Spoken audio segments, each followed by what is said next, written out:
I'm Bob Lazar. During late 1988 and early 89, I worked on the propulsion systems of extraterrestrial vehicles for the United States government.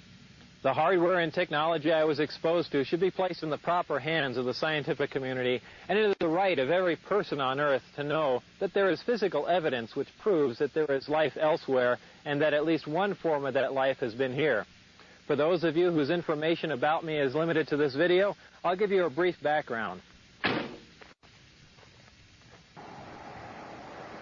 I'm a physicist. I have degrees in physics and electronics technology. I've worked in a number of scientific programs, some of which require top secret and above top secret security clearances, of which the most easily verifiable is my early 1980s job here at the Los Alamos Mason Physics Facility in Los Alamos, New Mexico. Between December of '88 and April of '89, I worked as a senior staff physicist in what has to be the most secret project in history. My place of work was a facility at an area known as S4 on the Nellis Air Force Range in central Nevada. Area S4 is located approximately 15 miles south of the infamous Area 51 installation at Groom Lake, where the U-2 and SR-71 spy planes were developed. For the duration of my employment at S4, I was paid by the United States Navy. For the purpose of this video, I'm going to segregate the information contained here into two separate parts. The first part will deal with information with which I've had hands-on experience and personal instruction. In other words, not only did I read briefings and not only was I taught the theories of these technologies, but they were demonstrated for me and I know they are true and accurate. Some of the points covered in this first section will be how vast distances of space are traveled by virtue of an intense gravitational field, how this gravitational field is generated, what the power source is and how it functions, and general information about disks and the project at S4. The second part of this will deal with subjects on which I've read supporting information, yet for the most part I had no other way to corroborate the information or ascertain its accuracy. When we get to part two, it'll be obvious why proof of some of this information could not be conclusive. Some of the points covered in the second section will be information about the beings that brought us this technology, and how these beings have historically interacted with man. I've been prudent in selecting what to expose here, and I think that some of this information should not be made available to the general public.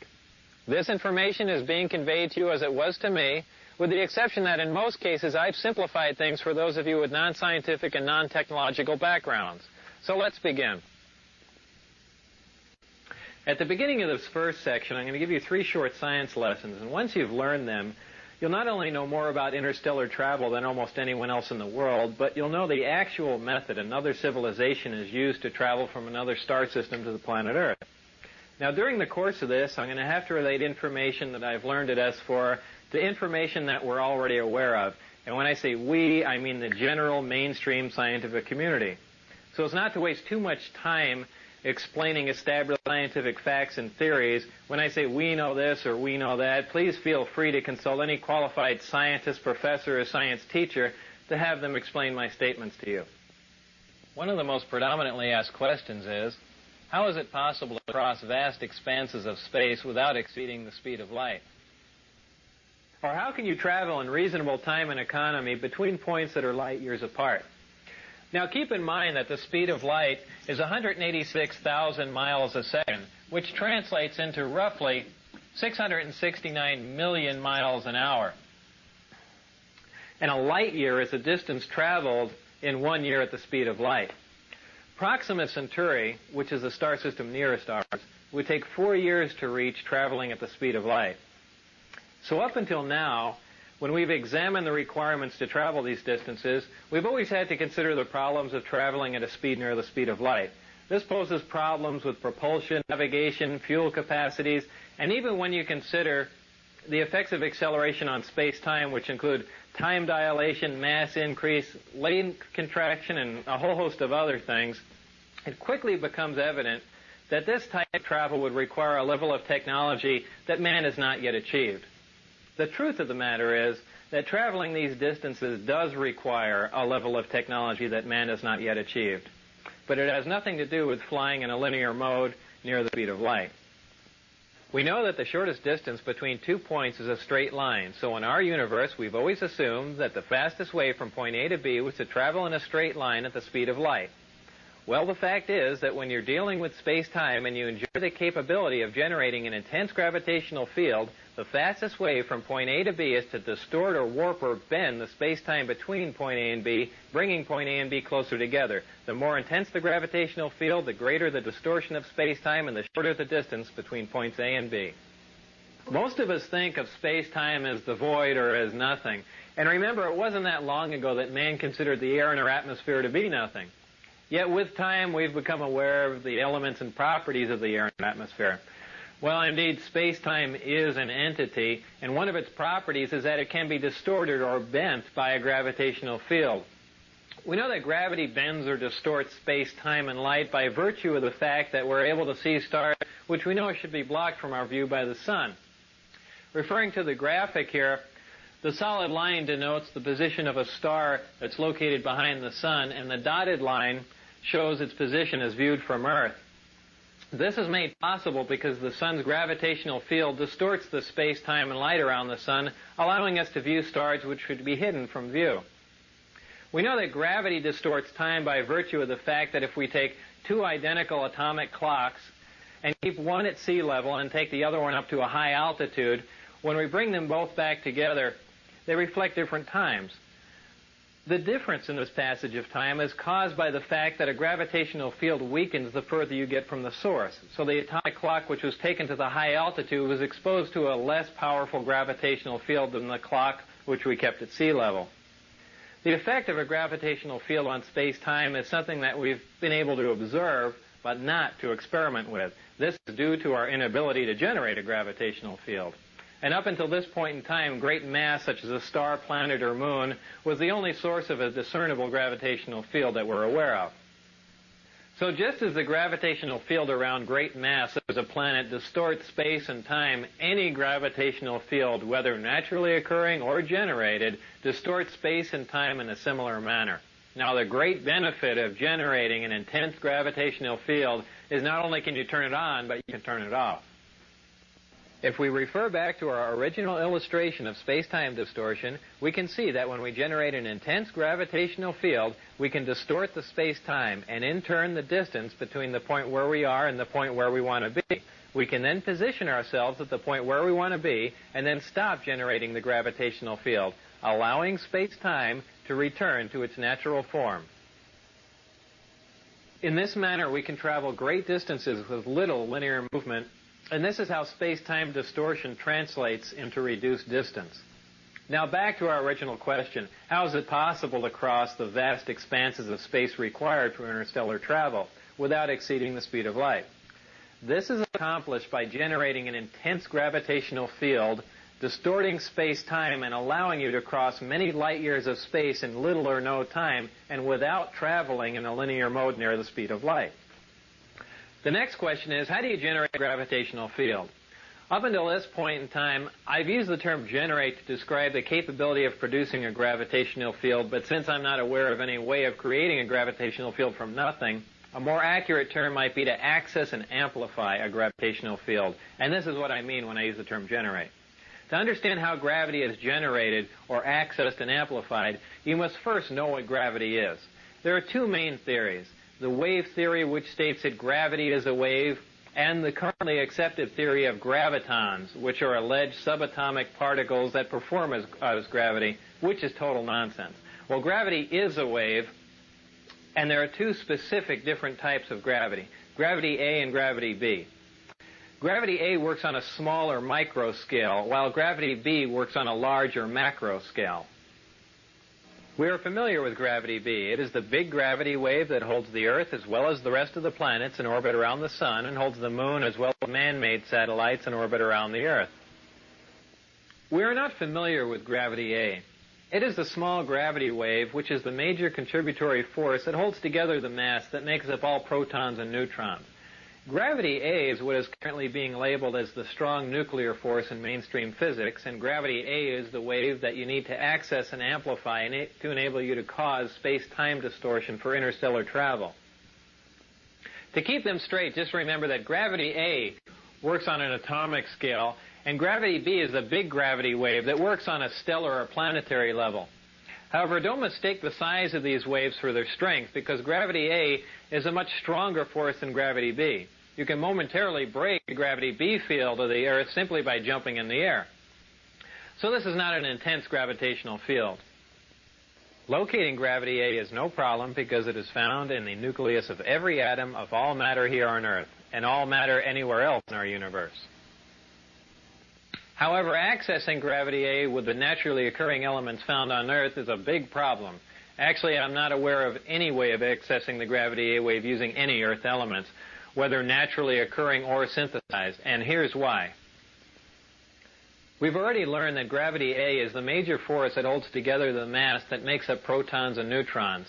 This means the gravity A wave we are trying to access is virtually inaccessible, as it is located within matter, or at least within the matter that we have here on Earth.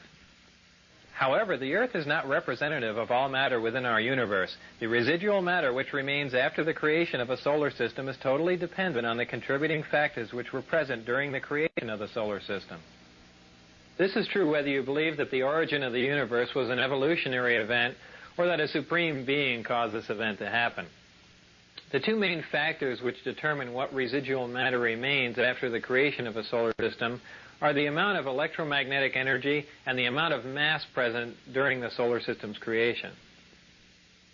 Our solar system has one star, which is our sun, but the majority of solar systems in our Milky Way galaxy are binary and multiple star systems. In fact, many single star systems have stars that are so large that our sun would appear to be a dwarf by comparison. Keeping all this in mind, it should be obvious that a large single star system, binary star system, or multiple star system would have had more of the prerequisite mass and electromagnetic energy present during their creations. This makes it possible for these systems to possess elements which are not native to the Earth. Scientists have long theorized that there are potential combinations of protons and neutrons which should provide stable elements with atomic numbers higher than any which appear in our periodic chart, though none of these heavy elements occur naturally on Earth. 88 of the first 92 elements on the periodic chart occur naturally on Earth. Some heavier elements do occur in trace amounts, but for the most part we synthesize these heavier elements in laboratories. Generally speaking, the stability of these synthesized heavy elements decreases as their atomic number increases, but experiments at the lab for heavy ion research in Germany have shown that this may only be true up to a certain point, as the half-life for element 109 is longer than that of element 108. The point is that our observations and theories are accurate. The fact is that heavier stable elements with higher atomic numbers, which have more protons, neutrons, and electrons than any Earth elements, do exist. However, up until this point in history, there has been no physical evidence to prove this. But now that proof is here. The most important attribute of these heavier stable elements is that the gravity A wave is so abundant that it actually extends past the perimeter of the atom. These heavier stable elements literally have their own gravity A field around them, in addition to the gravity B field that is native to all elements. No naturally occurring atoms on Earth have enough protons and neutrons for the cumulative gravity A wave to extend past the perimeter of the atom so you can access it. Even though the distance that the gravity A wave extends is infinitesimal, it is accessible, and it has amplitude, wavelength, and frequency just like any other wave in the electromagnetic spectrum.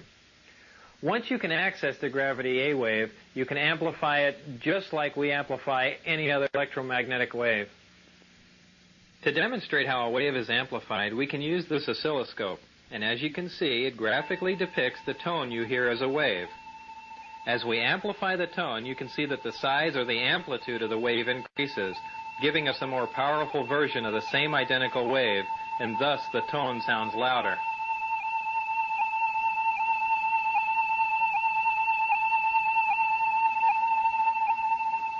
In like manner, the gravity A wave is amplified and then focused on the desired destination to cause the space-time distortion required for space travel. This amplified gravity A wave is so powerful that the only naturally occurring source of gravity that could cause space-time to distort this much would be a black hole. This brings us back to our original question. How do you generate a gravitational field? You must have access to an element which is heavy enough for the gravity A wave to extend past the perimeter of the atom. Then you can access and amplify it for space-time distortion. To complete our 3 science lessons, the last question is, what is the power source for this type of travel? Well, for those of you with limited knowledge about power sources, I'm sure you can probably imagine the enormous amount of power required to cause a space-time distortion for this type of travel. After all, we're amplifying a wave that barely extends past the perimeter of an atom until it's large enough to distort vast amounts of space-time. For those of you with extensive knowledge about power sources, I'm sure it's probably even more puzzling as to how it's possible to have a compact, lightweight, onboard power source that can provide this much power. For everyone to understand that, I need to further explain a couple of things we briefly touched upon in the last question. If you remember, I said that for the most part, we synthesize or create heavier elements in accelerators, and their stability decreases as their atomic number increases. So what does this all mean? Well, we synthesize these heavier, unstable elements by using more stable elements as targets in a particle accelerator. We then bombard the target element with various atomic and subatomic particles. At this point, transmutation occurs, making the target element a different, heavier element. This element now has a higher atomic number, as the atomic number simply indicates the number of protons in the nucleus of the atom. So this is what I mean when I say their atomic number increases. What does their stability decreases mean? The length of time which an element exists before it decays determines its stability. Atoms of some elements decay faster than atoms of other elements, so the faster an element decays, the more unstable that element is considered to be. When an atom decays, it releases or radiates subatomic particles and energy, which is the radiation that a Geiger counter detects. As you can see, this Geiger counter is detecting the radiation from this uranium, which literally means that the Geiger counter is sensing the subatomic particles which are being released or radiated as the uranium decays. Those elements in which nuclear radiation can be consistently detected are radioactive elements. These heavy elements, which we synthesize in particle accelerators, are of the radioactive variety, and they decay very rapidly. Since we're only able to make a few atoms of these elements, and because they decay so rapidly, we're not able to observe much about them. This is what I mean when I say their stability decreases. However, there are elements with higher atomic numbers which are stable, even though they don't occur naturally on Earth, and we can synthesize them in particle accelerators. These are the elements in the 114, 115 range which don't appear on a periodic chart. Beyond element 115, the elements become unstable again, and in fact, element 116 decays in fractions of a second. This finally brings us to the power source. The power source is a reactor which uses this element 115 as its fuel. In this reactor, element 115 is used as a target and is bombarded with protons in a small particle accelerator. When a proton plugs into the nucleus of an atom of 115, it increases its atomic number and becomes an atom of element 116, which, remember, decays instantly. What element 116 releases as it decays, or what it radiates, is antimatter. What is antimatter? Antimatter is the exact counterpart of matter, which has a charge and a spin that is in the opposite of all matter. When combined with any matter in our universe, antimatter reacts and completely converts to energy. And remember, the rapid conversion of matter to energy is what we generally call an explosion. To demonstrate the explosive power of antimatter, let's pick a random area where an atomic bomb might explode. Oh, let's say Iraq. And for demonstration purposes, let's say an atomic bomb would explode, for instance, in, Baghdad. Well, if one of our older atomic bombs exploded in Baghdad, the area of total devastation, which is indicated by the red dot on the map, would be approximately 2 miles. This would be caused by a fission reaction in which less than 1% of the nuclear material is converted to energy. Most of you are familiar with the bombs that were dropped on Japan in World War II. This is the same bomb that was dropped on Nagasaki August 9, 1945. About this same time, Dr. Edward Teller, who's known as the father of the hydrogen bomb, figured out that a nuclear fusion bomb was possible. Fusion would release even more energy and cause an even bigger explosion from the same amount of nuclear material.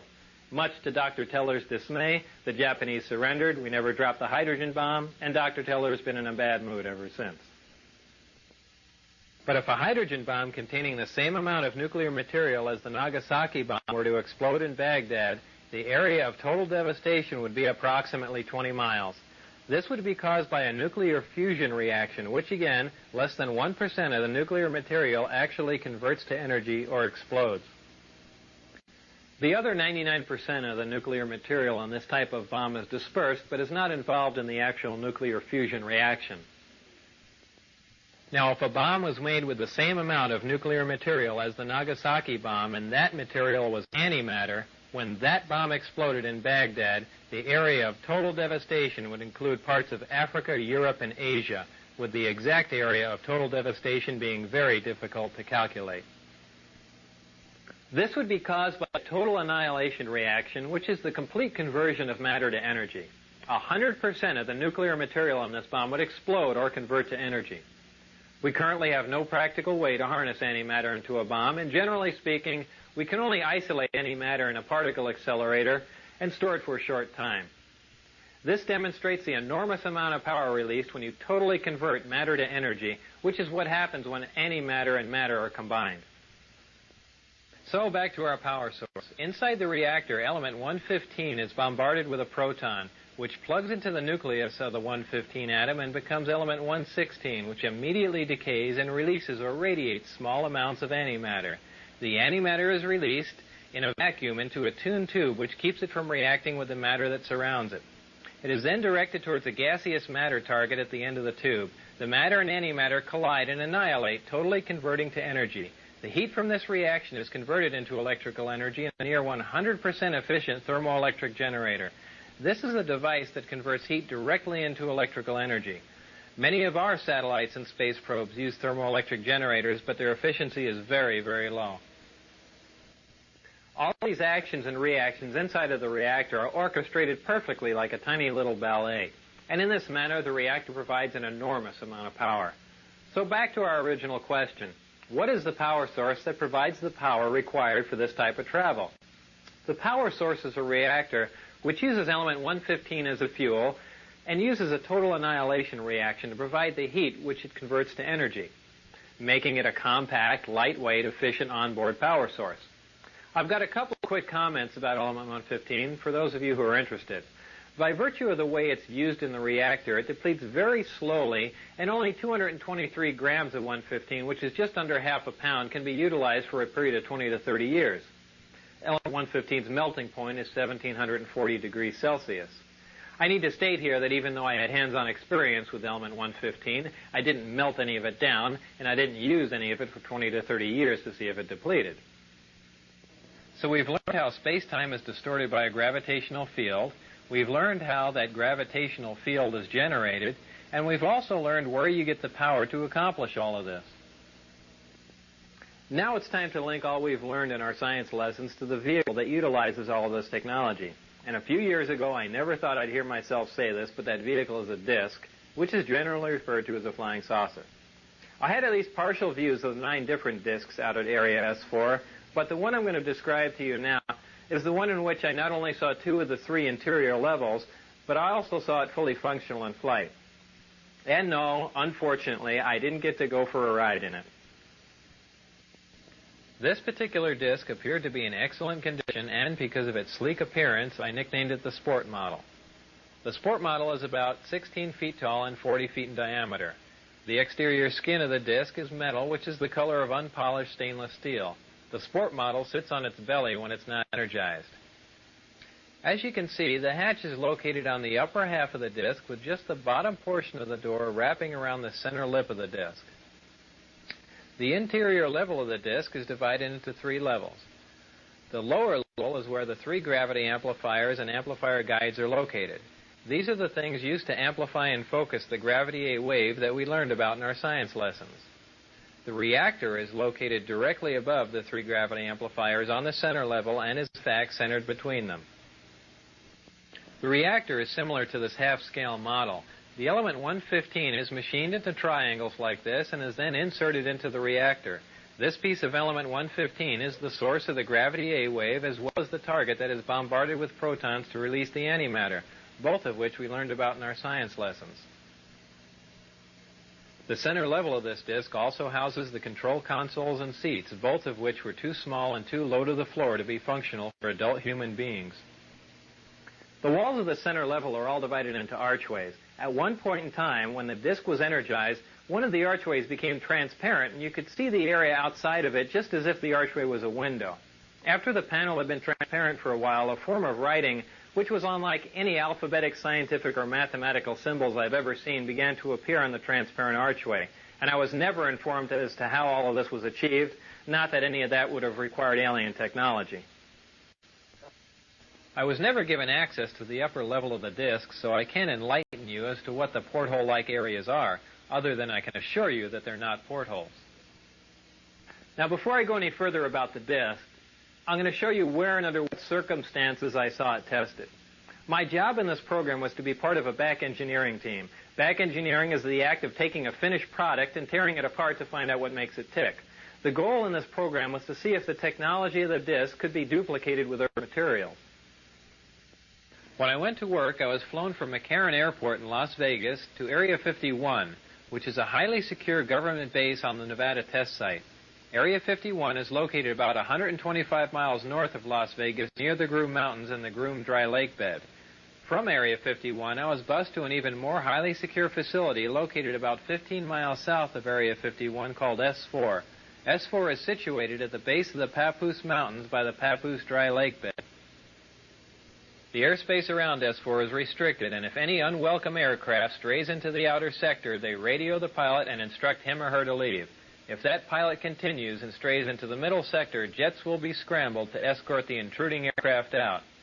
If for any reason whatsoever that aircraft penetrates into the inside sector before jets can be airborne, ground-to-air missiles will neutralize the intruder. The moral of this story is don't try and fly into S4.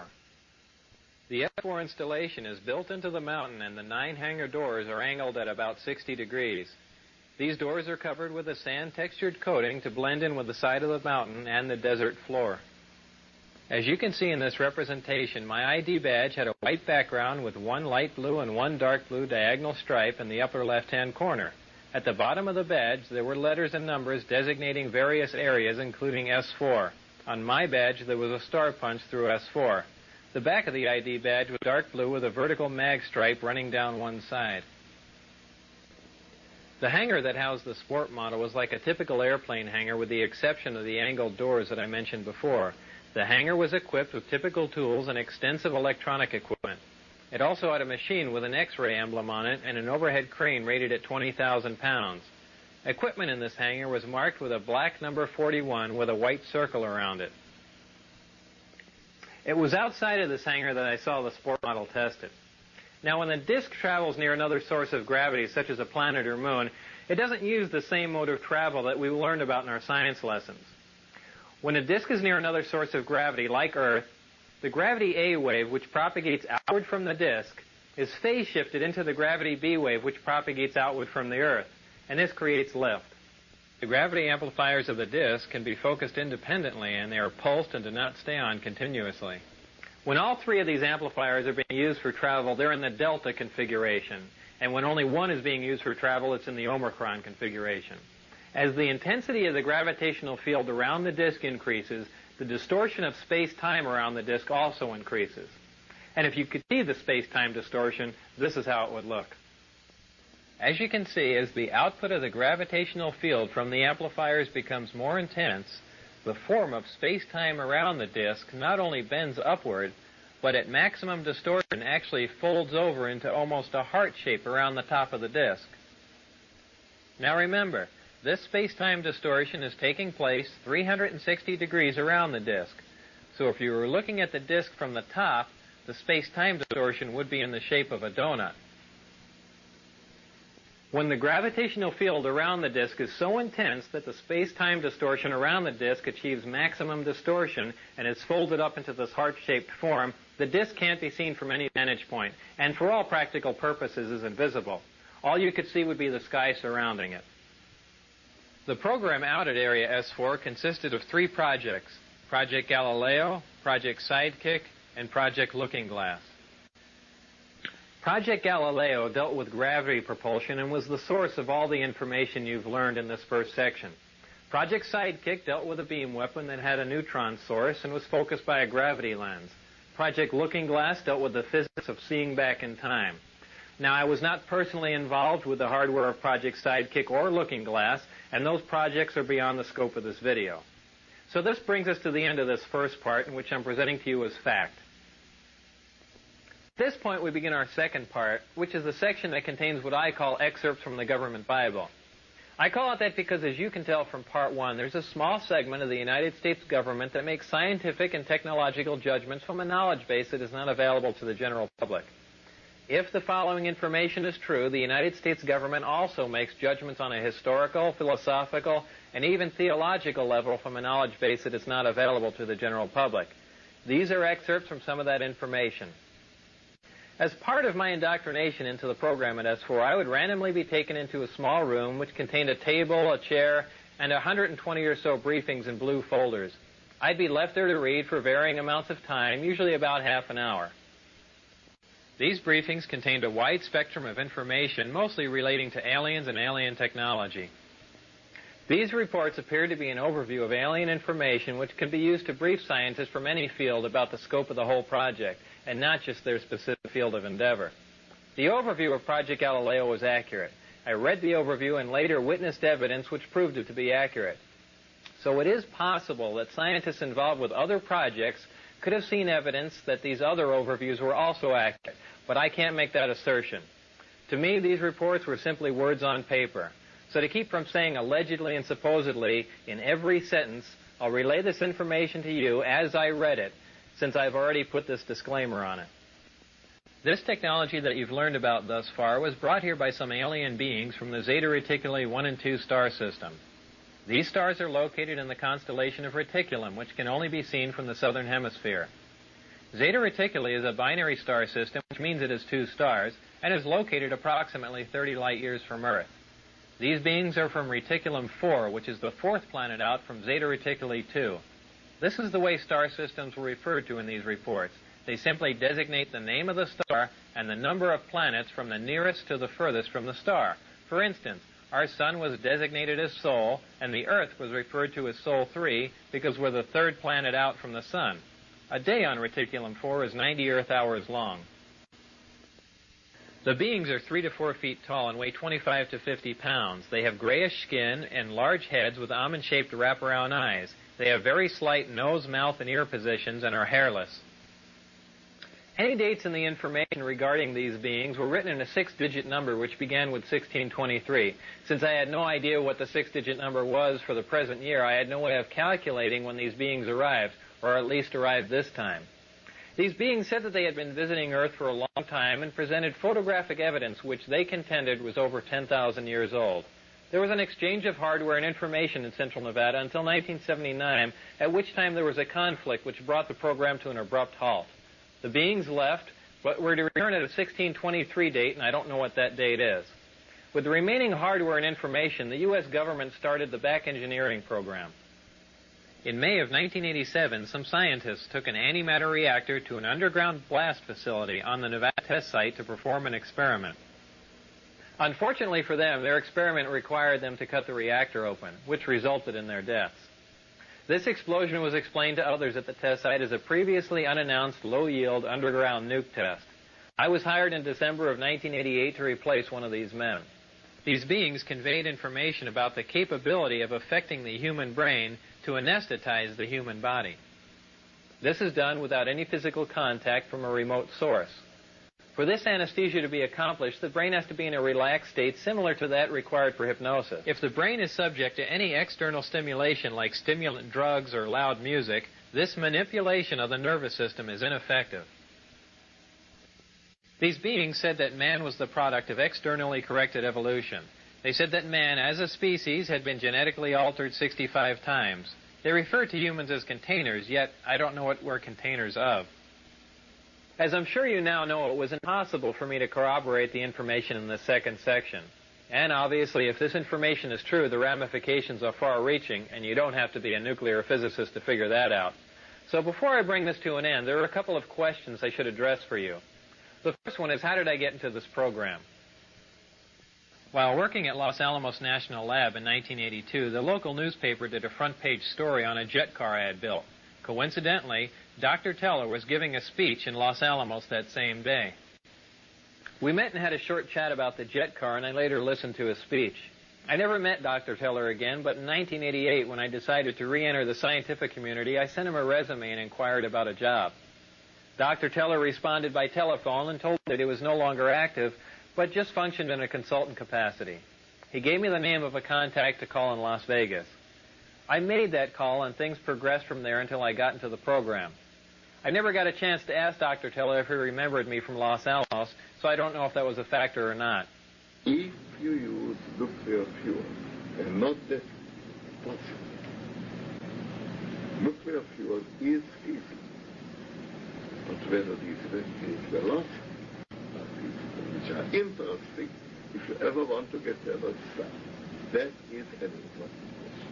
And that's about all I can say.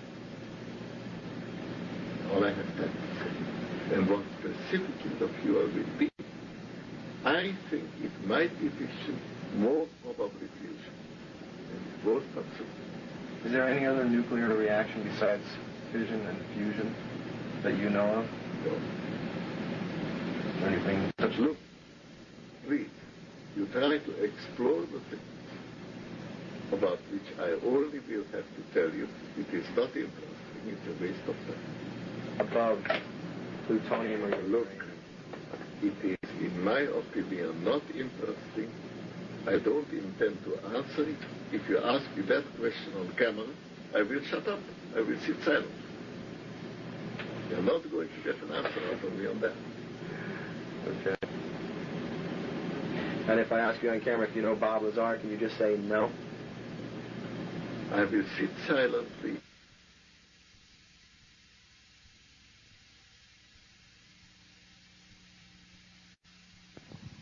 The second question is that if all I've just presented to you is true and the government is keeping this a secret, how can I make a video telling you about it?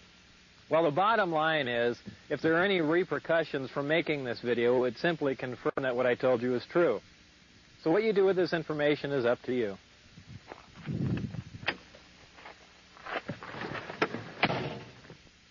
Remember, not everyone who sees a disk in the sky is crazy, so keep your eye on the sky, especially here in central Nevada, and thanks for listening.